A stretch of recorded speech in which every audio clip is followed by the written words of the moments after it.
पिछले क्लास की तरह आज का जो सेशन है हमारा फिल इन द ब्लैंक्स और प्रीपोजिशन से रिगार्डिंग प्रीवियस ईयर के क्वेश्चंस हैं। तो यहाँ पे जो क्वेश्चन नंबर फर्स्ट में कह रहा है आपसे कि by this time tomorrow I the work assign to me. बहुत बढ़िया क्वेश्चन है और ये कंडीशनल सेंटेंस को फुलफिल कर रहा है। कंडीशनल सेंटेंस में होता क्या है, यहाँ पे ये जो बाय दिस टाइम है ना, ये आपको कंडीशनल सेंटेंस को शो कर रहा है। तो इसमें क्या होता है, इस केस में होता है कि अगर बाय द है ना, बाय दिस टाइम है ना, बाय दिस टाइम अगर रहेगा, इसके साथ दो चीज़ आएगा, एक सिंपल प्रेजेंट आएगा, उसके बाद फ्यूचर परफेक्ट आएगा। फ्यूचर परफेक्ट आएगा, ठीक है ना। बाय दिस टाइम के बाद आएगा तो सिंपल प्रेजेंट आएगा और साथ में फ्यूचर परफेक्ट आएगा। दूसरा केस ऐसा होगा कि बाय दिस टाइम रहेगा तो इसके बाद आएगा सिंपल पास्ट आएगा और इसके साथ में आएगा पास्ट परफेक्ट। ठीक है, ये चीज़ याद रखना। यहाँ पे बाय दिस टाइम है, अगर हम ऑप्शंस पे जाएंगे तो सारा का सारा एलिमिनेट हो जाएगा। क्यों? क्योंकि दो ही कंडीशन है। कंडीशन कुछ ऐसा है कि यहाँ पे सिंपल प्रेजेंट है ना, सिंपल प्रेजेंट के साथ में हमारा लग रहा है फ्यूचर परफेक्ट लग रहा है, ठीक है ना। और यहाँ पे अगर हम परफेक्ट की बात करें तो सिर्फ मेरा ऑप्शन सी में है सही आंसर। लेकिन चूंकि एग्जाम्पल की बात करें, कहते हैं bye the time I rich, V1 का इस्तेमाल करो, आई rich the station, simple present में आई रिच है ना, the station, the train will have left, future perfect की बात कर रहा है। और कंडीशनल क्या था, बाय द टाइम या बाय दिस टाइम था। ठीक उसी प्रकार से अगर हम यहाँ पे सिंपल पास्ट है ना और सिंपल पास्ट और यहाँ पे पास्ट परफेक्ट का यूज़ करेंगे तो हम एग्जाम्पल कह सकते हैं कि by the time I reached, V3 का यूज़ कर रहा हूँ, द स्टेशन V2 का यूज़ कर रहा हूँ, जो भी है ना, एडी करके, the station the train had left, ठीक है ना। तो ये दो कंडीशनल है और यहाँ पे एलिमिनेट करना इसलिए आसान था क्योंकि हैव डन है यहाँ पे। सही आंसर इसका हो गया। आगे चलेंगे तो आपको दिखेगा यहाँ पे, एक सेकंड इसको रिमूव कर दें, ठीक है। आगे देखिए, क्वेश्चन नंबर 18 में कह रहा है, ये प्रीपोजिशन से संबंधित है। यहाँ पे कह रहा है आपसे कि that thought it will be a great idea someday, ठीक है ना। तो ग्रेट आइडिया समडे है ना।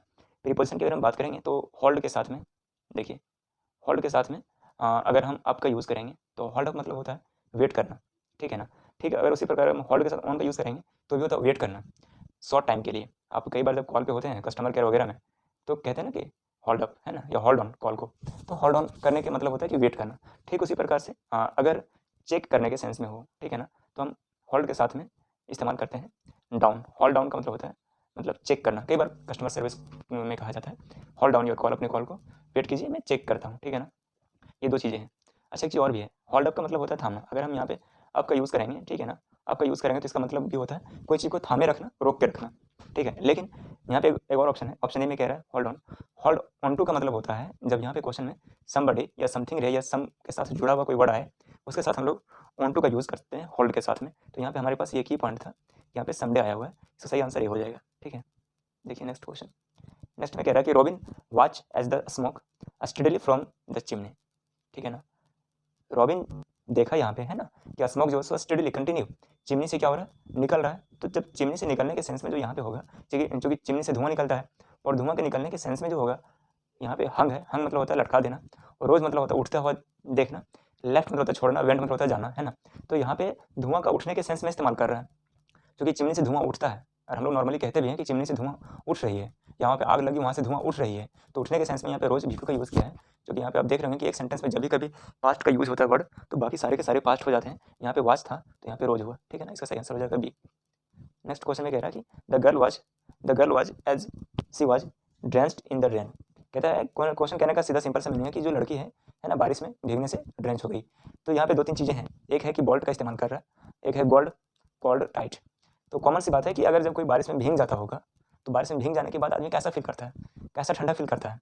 तो यहाँ पे बोल्ट बोल्ट मतलब तो झटका लगना नहीं, गोल्ड मतलब सोने का कोई तो इस्तेमाल होगा नहीं, यहाँ पे टाइट का इस्तेमाल नहीं होगा। यहाँ पे सीधा सा मीनिंग है कि जब कोई बारिश से भीग जाए ना, तो बारिश से भीगने के बाद वो जो फील करेगा ना, वो फील करेगा आपका कोल्ड का। इसका सही आंसर हो जाएगा कोल्ड, ठीक है।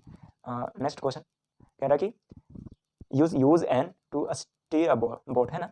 स्टीर मतलब होता है चलाना, बोट को चलाने के सेंस में यूज़ करने की बात कर रहा है। तो बोट को हम लोग कैसे चलाते हैं, बोट को चलाने के लिए हमारे जो पहले ज़माने में होते थे स्टीमर वगैरह लकड़ी के बने हुए, तो उसमें हमारे दो हाथ में लकड़ी के लंबे बांस लगे होते थे, तो उसमें फ्लैट टाइप का डाना टाइप का लगा हुआ होता था जो पानी को हटाने का काम करता था। तो उसे हम लोग कहते हैं ना, हम लोग उसको और कहते हैं। ऑप्शन सी में सही है, यहाँ पे आर है और है, तो इसका जो सही स्पेलिंग मीनिंग होगा वो AR होगा। इसका सही आंसर सी होगा। उम्मीद करता हूँ समझ में आया होगा। अगली क्लास में ठीक हम लोग मिलेंगे इसी प्रकार के क्लास से। तब तक आप पढ़ाई कीजिए, मन से पढ़ाई कीजिए।